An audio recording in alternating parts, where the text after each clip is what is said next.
الحمد للہ رب العالمین والصلاة والسلام علی سید الانبیاء والمرسلین محمد وعلی آلہ واصحابہ اجمعین اما بعد فاعوذ باللہ من الشیطان الرجیم بسم اللہ الرحمن الرحیم الحمد للہ الذی انزل علی عبدہ الکتاب ولم یجعل لہ عوجا صدق اللہ العظیم۔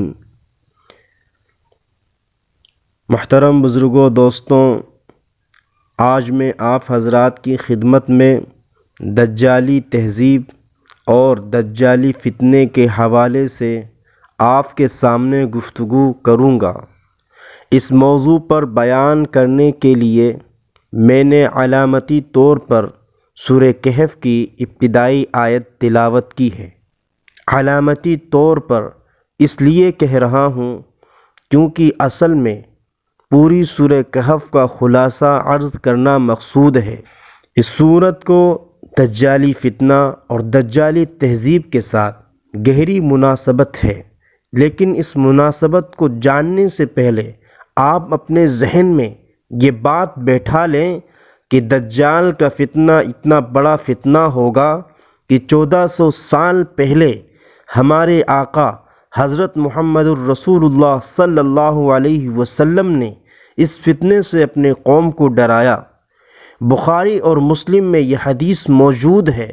حضرت عبداللہ ابن عمر رضی اللہ تعالی عنہما سے روایت ہے کہ رسول اللہ صلی اللہ علیہ وسلم نے فرمایا، میں اس فتنے سے اپنی امت کو ڈرا رہا ہوں جس سے ہر نبی نے اپنی امت کو ڈرایا، یہاں تک کہ آدم ثانی حضرت نوح علیہ السلام نے بھی اپنی قوم کو اس فتنے سے ڈرایا تھا۔ صحیح مسلم میں حدیث موجود ہے، حضرت عمران بن حسین رضی اللہ تعالی عنہ سے روایت ہے کہ حضرت آدم علیہ السلام کی تخلیق سے لے کر قیامت قائم ہونے تک دجال کے فتنے سے بڑا فتنہ واقع نہیں ہوا۔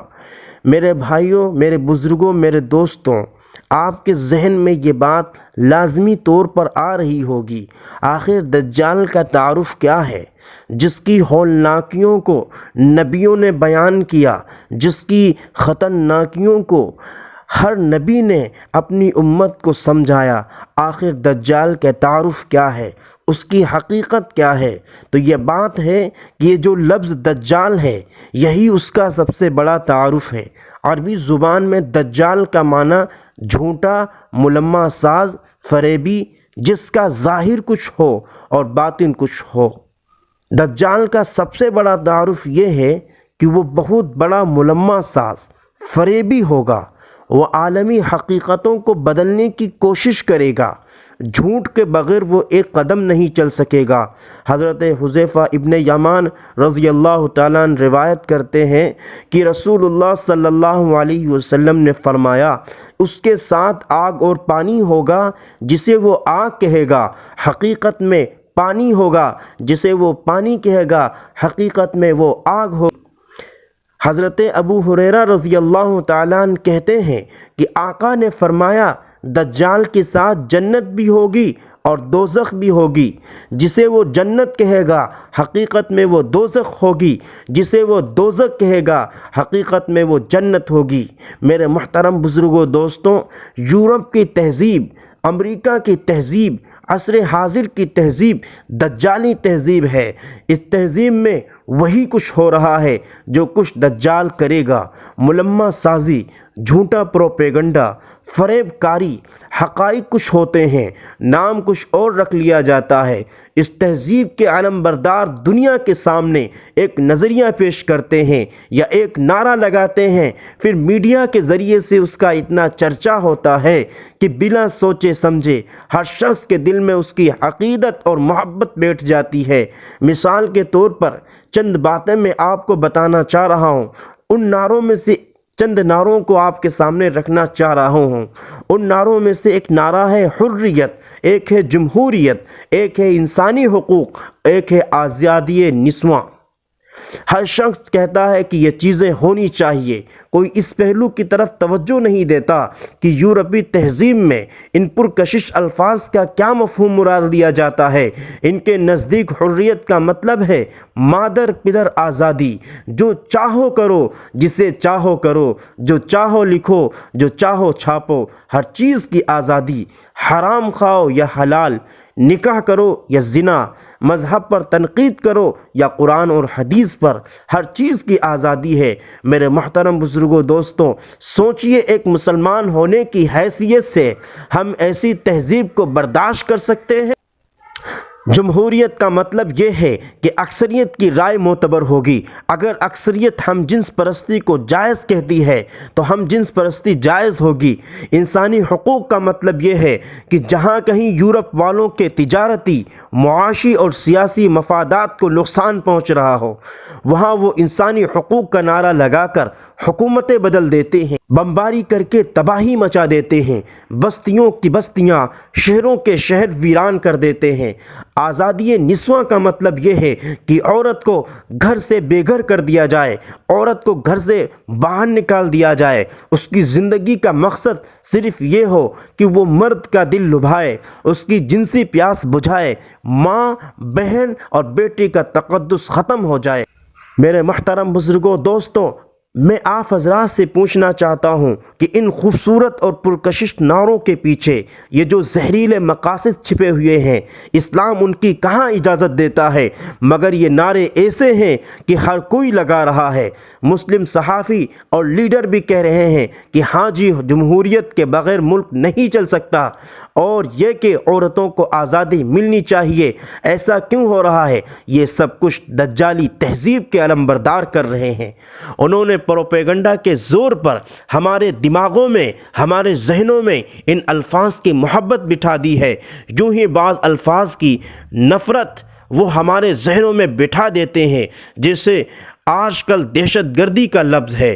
انہوں نے دہشت گردی کا کچھ ایسا مفہوم پیش کیا ہے کہ جہاد کو بھی دہشت گردی بنا کر رکھ دیا ہے، اور بتدریج ایسی فضا بن رہی ہے کہ دین کے سارے تقاضوں پر عمل کرنے والے ہر مسلمان کو دہشت گرد سمجھا جانے لگے گا۔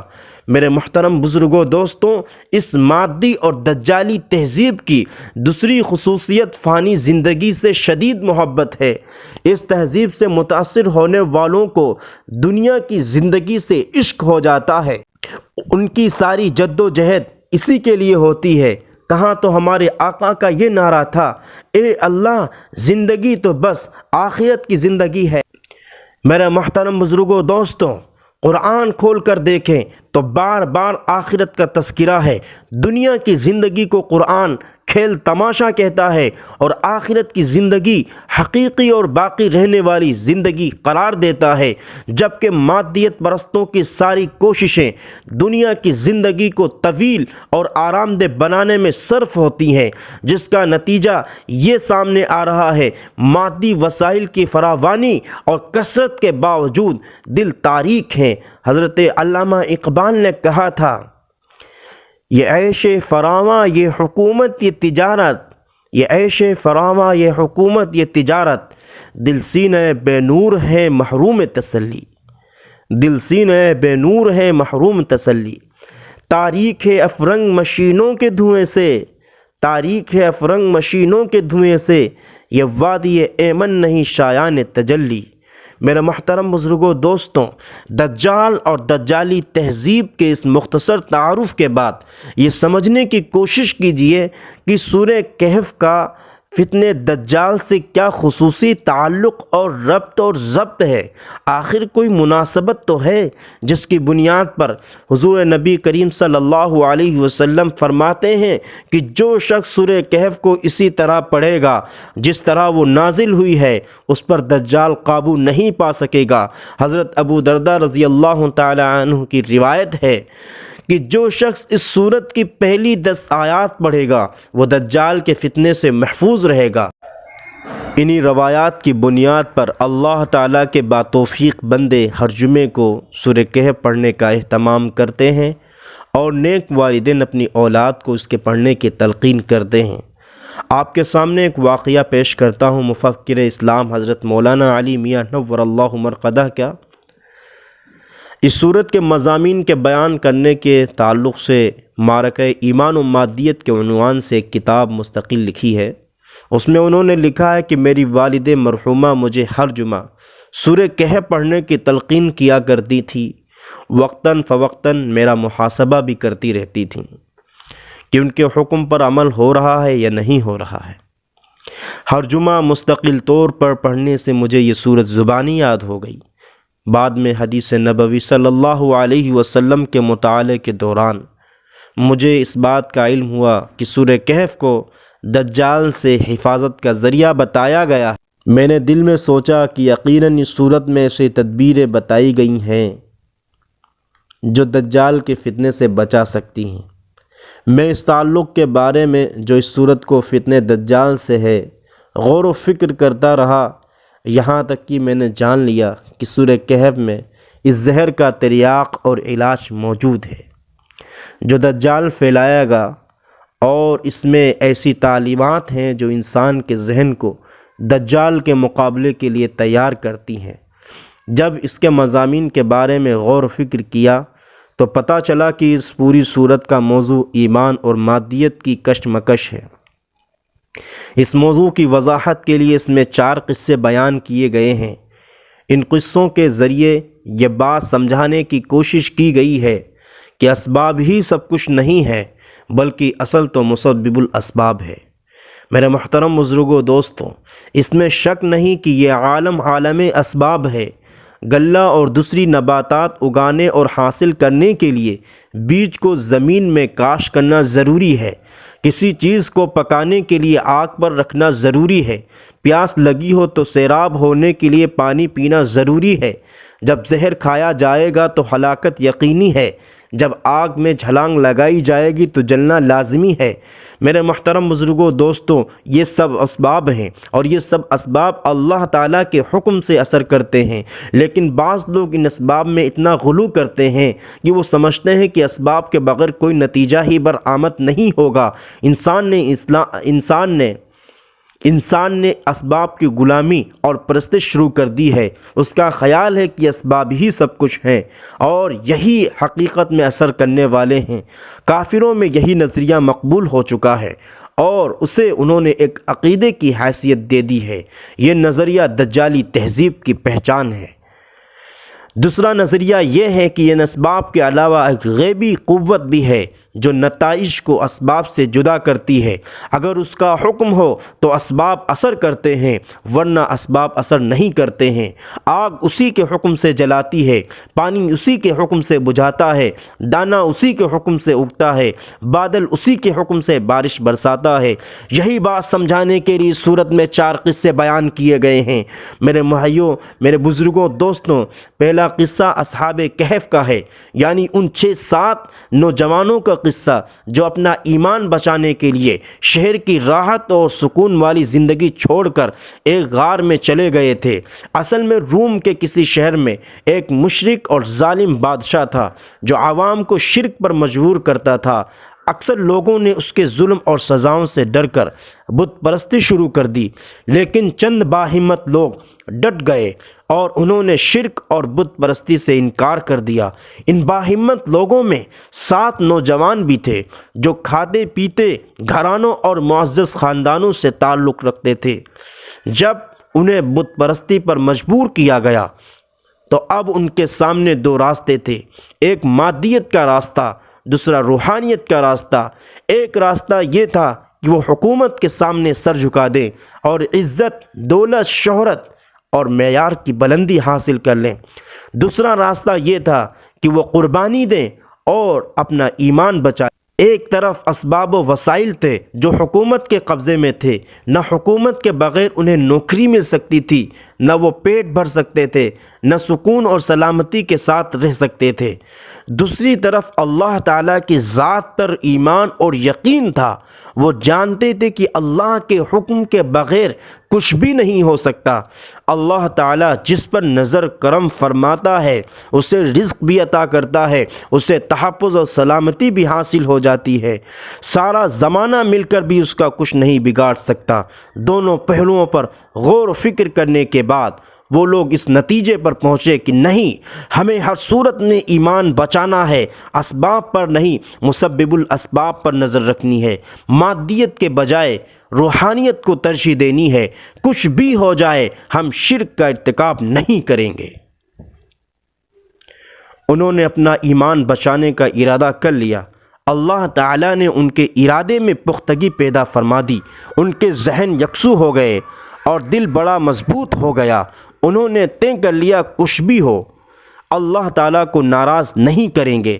رزق کی خاطر، دولت کی خاطر، عہدوں کی خاطر، خاندان اور قبیلے کی خاطر شرک نہیں کریں گے۔ لیکن اب ان کے سامنے بڑا نازک اور اہم سوال یہ تھا کہ جب زمین تنگ ہو چکی، حکومت ناراض ہے، تو اب ایمان کی حفاظت کیسے کی جائے اور عقیدہ توحید پر کیسے قائم رہا جائے؟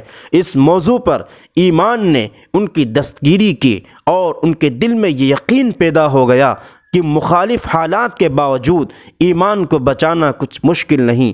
اللہ تعالیٰ کی زمین بڑی وسیع ہے، یہاں نہیں تو کسی اور جگہ صحیح۔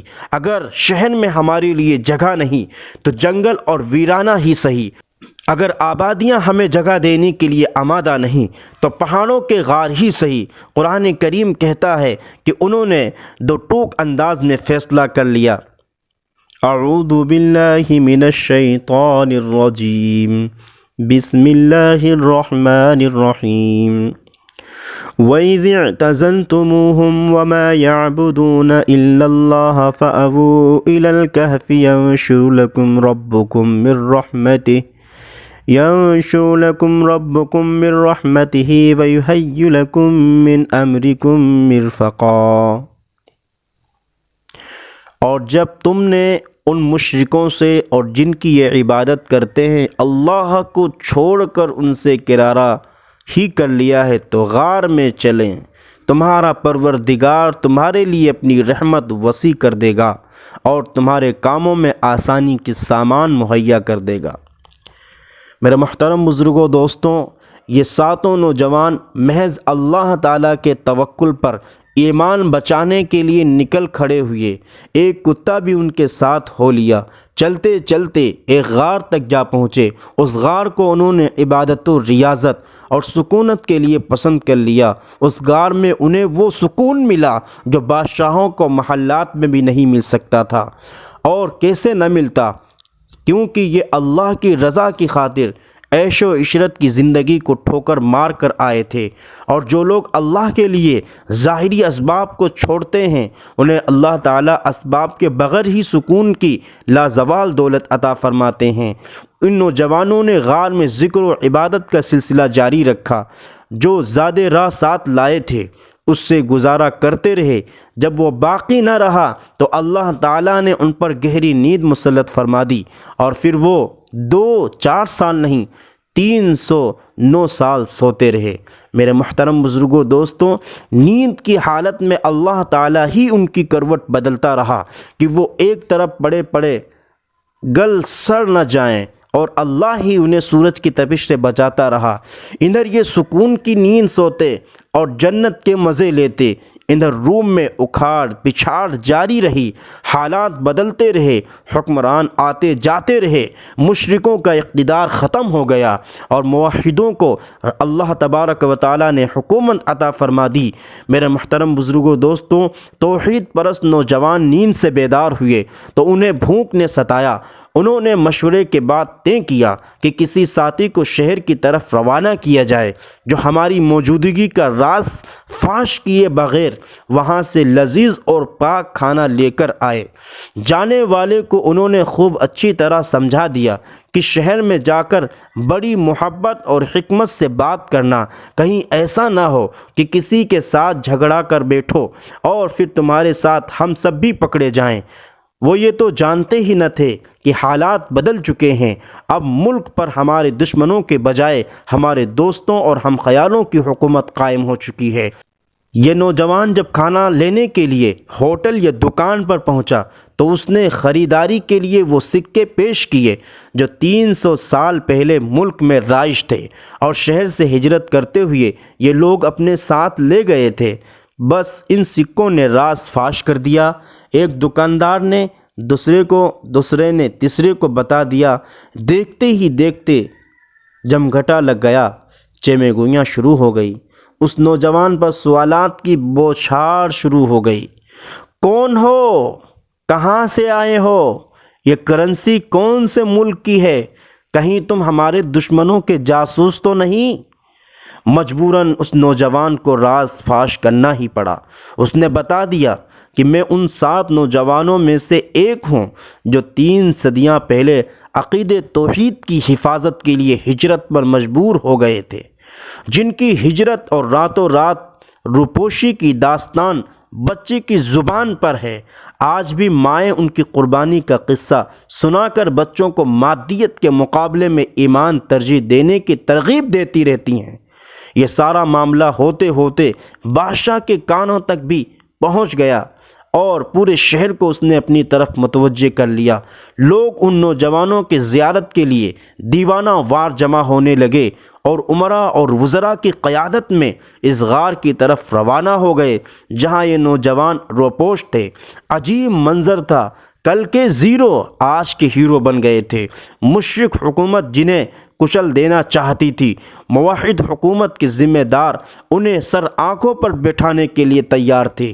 یہ حقیقت ہر کسی کے سمجھ میں آ رہی تھی کہ آخری فتح ایمان والوں ہی کی ہوتی ہے۔ بالآخر روحانیت مادیت پر غالب آ کر ہی رہتی ہے۔ جو ظاہر پرست اور جلد باز ہوتے ہیں وہ دنیا کی چمک دمک دیکھ کر ایمان سے منہ موڑ لیتے ہیں، لیکن جنہیں اللہ تعالیٰ ایمانی نور اور بصیرت عطا فرما دیتا ہے وہ چڑھتے سورج سے کبھی متاثر نہیں ہوتے۔ وہ ہر حال میں حق کا ساتھ دیتے ہیں، چاہے اس میں ظاہری اعتبار سے کتنی ہی مشکلات اور پریشانیاں نظر کیوں نہ آتی ہوں۔ اصحاب کہف کا قصہ ایسے لوگوں کے لیے اپنے اندر عبرت اور نصیحت کا بہت سارا سامان رکھتا ہے جو ظاہری چمک دمک دیکھ کر ایمان کا دامن چھوڑ دیتے ہیں۔ جن نوجوانوں نے ایمان بچانے کے لیے ظاہری عزت اور جاہت کو ٹھوکر مار دی تھی، عزت اور جاہت ان کے قدموں پر قربان ہونے کے لیے تیار تھی۔ کل جنہیں روپوشی کے لیے پورے ملک میں کوئی مکان تک میسر نہ تھا، آج پورا ملک ان کی ایک جھلک دیکھنے کے لیے بیتاب ہو رہا تھا۔ اپنے حکام اور وزراء کی قیادت میں عوام کا جم غفیر جب اس غار کے دہانے تک پہنچتا ہے تو اللہ تعالیٰ نے ان 7 کو غائب کر دیا اور یہ لوگ ان کی زیارت کا شرف حاصل نہ کر سکے۔ میرے بھائیوں، میرے بزرگوں، میرے دوستوں، میں اپنے بیان کو یہیں پر ختم کرتا ہوں۔ انشاءاللہ نیکسٹ بیان میں جو 3 واقعات رہ گئی ان کو بھی بیان کیا جائے گا۔ السلام علیکم ورحمۃ اللہ وبرکاتہ، وآخر دعوانا ان الحمد للہ رب العالمین۔